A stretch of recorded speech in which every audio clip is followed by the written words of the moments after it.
Bonjour à tous, salam بحبرة. إذا مدبزي أب إري مورال ميديا بتجرنيا زدالو تمرتو عنقا فرنسية. مساخاتكم زدنا حدالا ونقرب النايز مدب حووكم زريتين. L'introduction. مأتوي.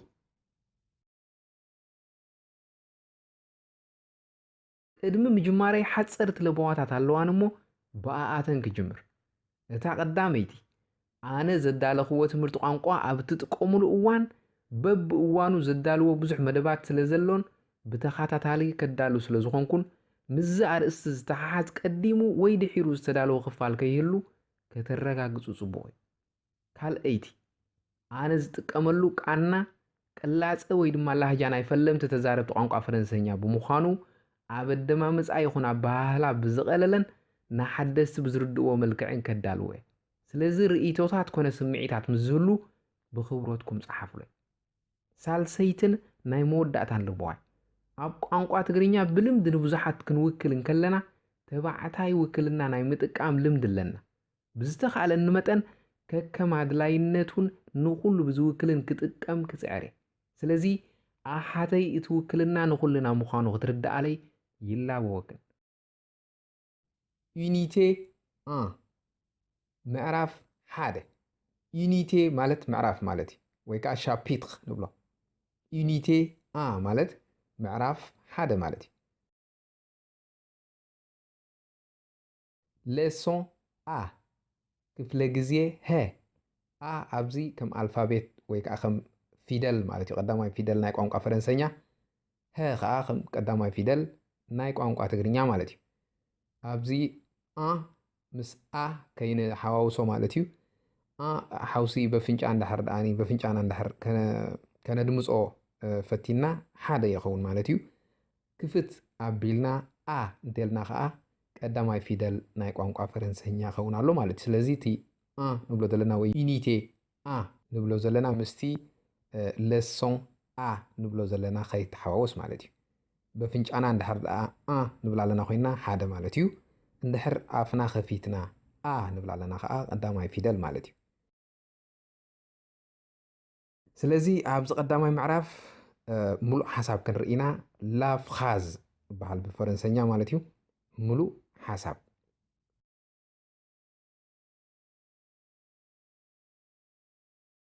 ሙሉእ ሓሳብ ክበሃል እንከሎ ብሓፈሻ በዓል ቤት ግስን ተሰሓብን ዝሓዘ እርኑብ ወይ ድማ ጥርኑፍ ሓሳብ ክገልጽ ዝኽእል እኩብ ቃላት ማለት እዩ። ሕጂ እምበኣር ሓደ ሙሉእ ሓሳባት ኣብ ቋንቋ ፈረንሰኛ ብኸመይ ከም ዝቐውምን ኣብ ትግርኛ እንታይ ከም ዝመስልን ክንርኢና። ምሉእ ሓሳብ ላፍኻዝ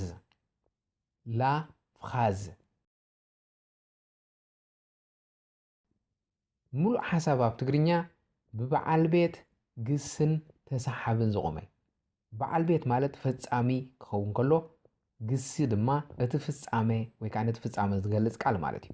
ተሰሓቢ ድማ መመላእታ ወይ ከዓ ተወሳኺ መብርህ ዝህብ ቃል ማለት እዩ። ስለዚ ሙሉእ ሓሳብ ኣብ ትግርኛ ብበዓል ቤት ግስን ተሰሓብን ዝቖመ እዩ። ኣብ ፈረንሰኛ ድማ ላፍኻዝ ተባሂሉ ይጽዋዕ። ኣቃውምኡ ከዓ ሱዤ ቨርብ ኮምፕሊሞ ልክዕ ከም ናይ ትግርኛ ማለት እዩ። ሱዤ ማለት በዓል ቤት ማለት እዩ። ቨርብ ግስ ማለት እዩ። ኮምፕሊሞ ማለት ድማ ተሰሓቢ ማለት እዩ።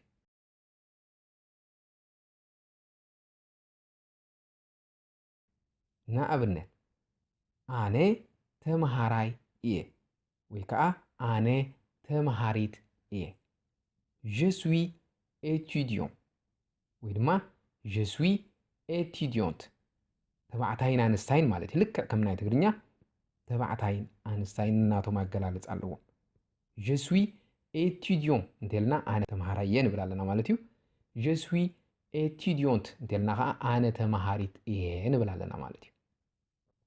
ካልኣይ ኣብነት ንስኻ ፈረንሰኛ ትዛረብ tu parles français ንስኺ ፈረንሰኛ ትዛረቢ tu parles français ወላ ሓንቲ ፍልሊ የብሉን። ኣብዚ ተባዕታይን ኣንስታይን ፍልሊ የብሉን። ኣብ ንስኻ ወይ ድማ ንስኺ ኣብ ትግርኛ ፍልሊ ኣለዎ። ንስኻ ትዛረብ ንስኺ ትዛረቢ። ኣብ ፈረንሰኛ ግን tu parles ጥራይኻ ትብል ማለት እዩ።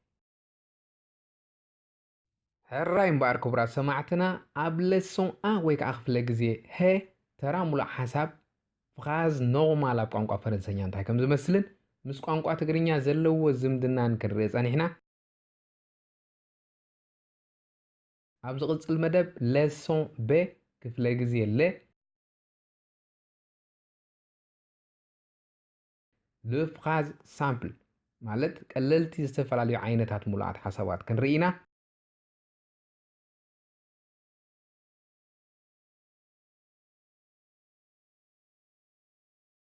ኣይተርሕቑ። À bientôt. Au revoir.